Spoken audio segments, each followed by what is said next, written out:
चलो आज आपको सिखाते हैं elementary operation, transformation of a matrix. हमने एक एग्जांपल लिया, ए बराबर मैट्रिक्स 1 2 1 1 √3 1 5 6 एंड 7। इसमें हमने एलिमेंट्री ऑपरेशन लगाया R1 to R2। किसका? R1 to R2 का प्रयोग करो। तो इसके आधार पर हमें कौन सा अवयव प्राप्त होगा? A बराबर R2 के सारे एलिमेंट R1 में पहुंच जाएंगे और R1 के सारे एलिमेंट R2 में आ जाएंगे।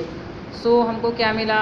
A बराबर -1 √3 एंड 1 1 2 एंड 1 5 6 एंड 7।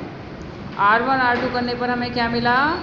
R1 के सारे एलिमेंट्स R2 में पहुंच जाएंगे और R2 के सारे एलिमेंट्स R1 में पहुंच जाएंगे।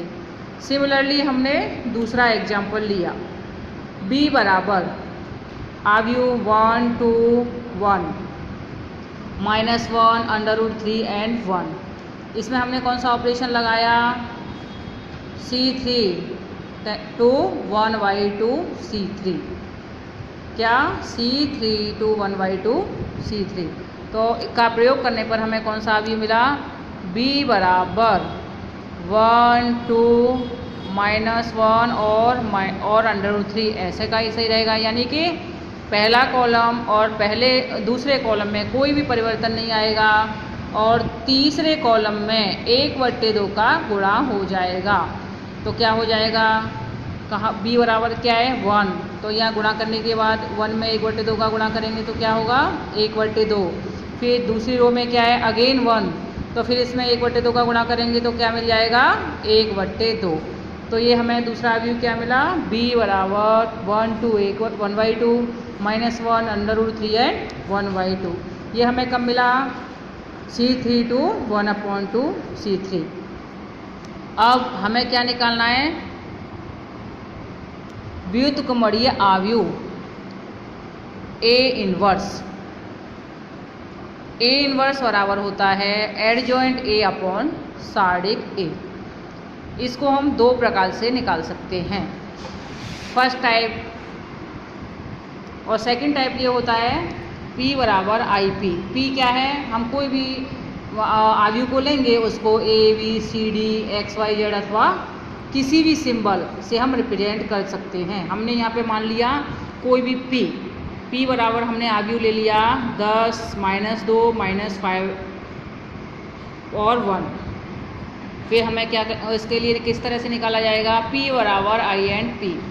सो अवयव 10 -2 -5 एंड 1 बराबर I किसके बराबर होता है? 1 0 एंड 0 1। ये 2/2 का मैट्रिक्स है तो 1 0 एंड 0 1 होगा। यदि सवाल में हमने 3/3 का मैट्रिक्स लिया है तो 1 0 0 0 1 0 0 0 1 हो जाएगा एंड P। अब इसके लिए हमने ऑपरेशन क्या लगाया? एलिमेंट्री ऑपरेशन के लिए हमने क्या किया? R1 tense to 1/10 R1। तो हमने दोनों साइड R1 में क्या किया? 1/10 का गुणा। तो हमें क्या मिला? 10/10 और -2 × 1/10 और R2 ऐसे के ऐसे ही रहेगा -5 एंड 1 बराबर यहाँ पे क्या है? 1 में 1/10 का गुणा करोगे तो 1/7 0 का 0 और R2 में कोई भी परिवर्तन नहीं आएगा और एंड × P। अब हम इसको कैलकुलेट करेंगे। कैलकुलेट करने के बाद 1 -1/5 -5 एंड 1 इक्वल टू 1/10 0 1 0 P। अब इसमें अगेन हम एलिमेंट्री ऑपरेशन लगाएंगे R2 tense to R2 + 5 R1।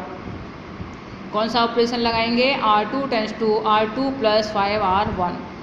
तो इसके लिए क्या हो जाएगा? पहला ऑपरेशन किस में लगाया जा रहा है? R2 में। तो क्या होगा?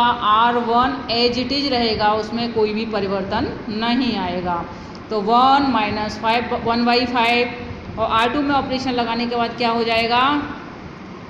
0 एंड 0 बराबर R1 ऐसे कैसे ही रहेगा? 1/10 0 अब यहाँ पे क्या आ जाएगा 1/2 एंड 1 एंड p।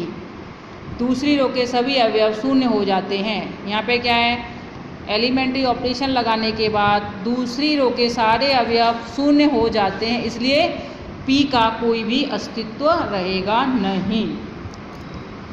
अब आगे, अब हम नेक्स्ट टॉपिक लेते हैं, साड़िक ए कैसे ज्ञात करते हैं। क्या, साड़िक ए। साड़िक ए के लिए हमने कोई भी एग्जाम्पल ले लिया। लेट ए बराबर 1 0 2 2 1 3 1 3 एंड 1 का हमें क्या निकालना है, साड़िक। फर्स्ट ऑफ ऑल इसको क्या करेंगे, इस तरह का चिन्ह होता है आव्यूह का, और साड़िक के चिन्ह में खाली सीधी लाइन होती हैं। तो पहले हम इसको साड़िक में बदलेंगे। तो साड़िक ए बराबर 1 0 2 2 1 3 1 3 1 बराबर, अब हमें साड़िक कैसे निकाला जाएगा, 1 पहली रो का पहले कॉलम का पहला अवयव, फिर क्या लेंगे 1 एकम 1 और -3 तिया 9, फिर साइन क्या आएगा माइनस, फिर 0 से मल्टीप्लाई करेंगे, फिर दूसरी रो को छोड़ देंगे, कॉलम को छोड़ देंगे और पहली रो को छोड़ देंगे, तो क्या हो जाएगा 2 एकम 2 और -3 एकम 3, फिर क्या आएगा चिन्ह 2, तो तीसरा कॉलम और पहली रो को छोड़ देंगे, तो 3 दूनी 6 और 1 एकम 1। इसको हल करने पर -8 + 10 बराबर 2 ≠ 0।